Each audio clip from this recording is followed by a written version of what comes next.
اللهم صل على محمد وآل محمد. وہ افراد کہ جو روزہ رکھتے ہیں مگر اس کے باوجود ان کا روزہ صحیح نہیں ہو سکتا ہے، ان میں بیمار افراد بھی ہیں. اور بھی افراد ہیں، مثلا اگر مسافر روزہ رکھے گا تو صحیح نہیں ہوگا. دوسرے کچھ افراد ہیں جو روزہ رکھیں تو ان کا روزہ صحیح نہیں ہوتا ہے. اسی طرح سے بیمار آدمی اگر روزہ رکھ لے تو اس کا روزہ بھی صحیح نہیں ہوتا ہے.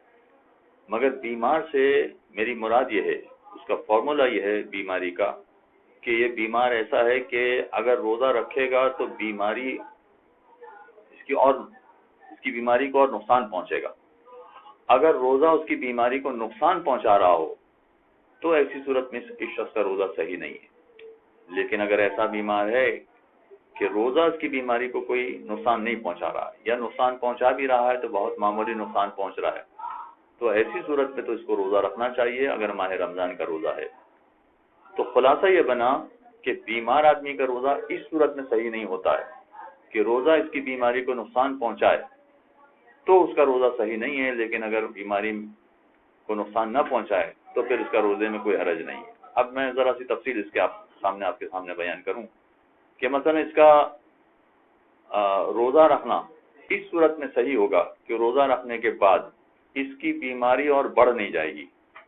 اگر فرض کیجیے کہ روزہ رکھنے کی وجہ سے اس کی بیماری بڑھ جاتی ہے، یا اس کی بیماری طولانی ہو جاتی ہے، یا اس کی بیماری ایسی ہے کہ جس میں اس کا درد ناقابل برداشت ہو جائے گا، یہ تین باتیں الگ الگ ہیں.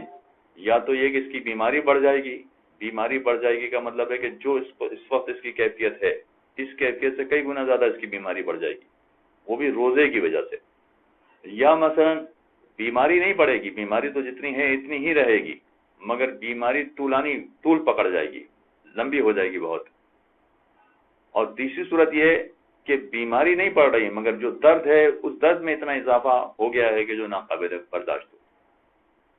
جیسے فرض کیجئے کہ کچھ افراد کو میگرین کی بیماری ہوتی ہے.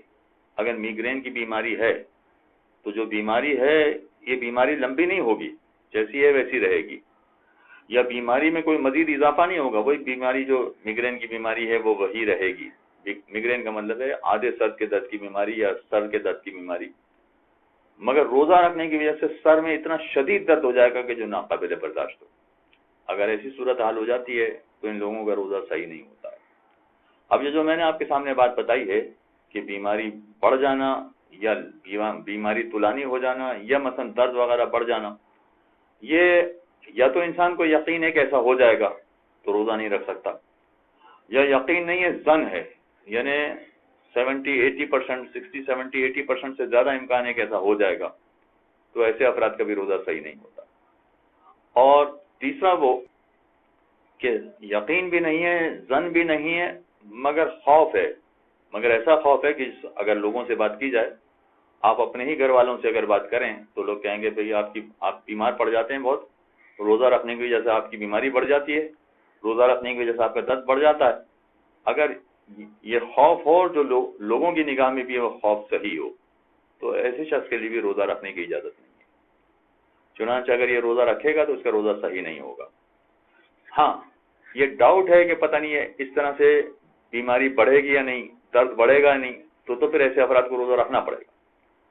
یا تو یقین ہو کہ ایسا ہو جائے گا، یا ظن ہو کہ بیماری بڑھ جائے گی، یا خوف ہو ایسا کہ جس میں یہ سارے جو آپ کے ارد گرد لوگ ہیں وہ آپ اس کی تائید کر رہے ہوں کہ ہاں آپ کے درد میں اتنا اضافہ ہو جاتا ہے جو ناقابل برداشت ہے.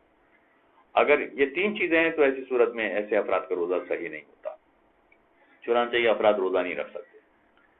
اب آئیے ذرا دیکھتے ہیں کہ ڈاکٹر کی رائے اس میں قابل توجہ ہے کہ نہیں. اگر فرض کریں کہ ڈاکٹر کہے کہ روزہ آپ کے لیے نقصان دہ ہے، تو اگر ڈاکٹر کی بات سے ہمیں یقین آ رہا ہو، ظن آ رہا ہو، یا خوف بھی پیدا ہو رہا ہو کہ جو لوگوں کی نگاہ میں بھی ایسا ہو کہ ہاں صاحب صحیح ہے، ڈاکٹر کی بات ماننا چاہیے، گڑبڑ ہو جائے گی، تو اگر ڈاکٹر کی بات سے یقین یا ظن اس طرح کی کیفیت پیدا ہو رہی ہو تو ٹھیک ہے، پھر آپ روزہ نہ رکھیں. لیکن اگر فرض کریں کہ ڈاکٹر کی بات سے آپ کو کوئی اتنا خوف نہیں پیدا ہو رہا ہے، آپ روزہ رکھنے کے قابل ہیں، آپ یہ سمجھتے ہیں کہ روزہ رکھ سکتے ہیں، تو چاہے ڈاکٹر یہ کہہ رہا ہو کہ آپ کی بیماری بڑھ جائے گی، مگر پھر یہاں ڈاکٹر کی بات نہیں مانیں گے، آپ کو اپنے طریقے کے مطابق چلنا ہے، چنانچہ روزہ رکھنا پڑے گا۔ اور اسی طرح سے معاملہ الٹا ہو جائے کہ نہیں صاحب ڈاکٹر یہ کہہ رہا ہے کہ آپ کو کوئی فرق نہیں پڑے گا، آپ روزہ رکھیں، کوئی حرج نہیں ہے۔ ڈاکٹر تو کہہ رہا ہے کہ کوئی فرق نہیں پڑے گا، مگر ہمیں اپنی بیماری کو دیکھتے ہوئے یقین ہو رہا ہے یا ظن ہو رہا ہے یا ایسا خوف ہو رہا ہے کہ جو لوگوں کی نگاہ میں بھی قابل توجہ ہے، تو چاہے ڈاکٹر یہ کہہ رہا ہے کہ روزہ رکھنے سے کوئی فرق نہیں پڑے گا، مگر ہم جانتے ہیں کہ ہماری بیماری بڑھ جائے گی یا درد ناقابل برداشت ہو جائے گا، تو ایسی صورت میں روزہ رکھنا ضروری نہیں ہوگا۔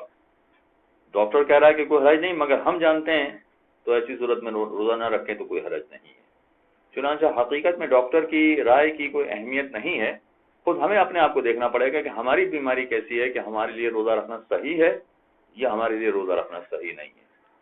البتہ ڈاکٹر کی بات سے ظن یا یقین پیدا ہو رہا ہو تو کوئی حرج نہیں ہے، اس بات کی بھی توجہ بن جائے گی، مگر وہ ہمارے یقین اور ظن کی وجہ سے ہے، حقیقتاً ڈاکٹر کی وجہ سے نہیں ہوگی۔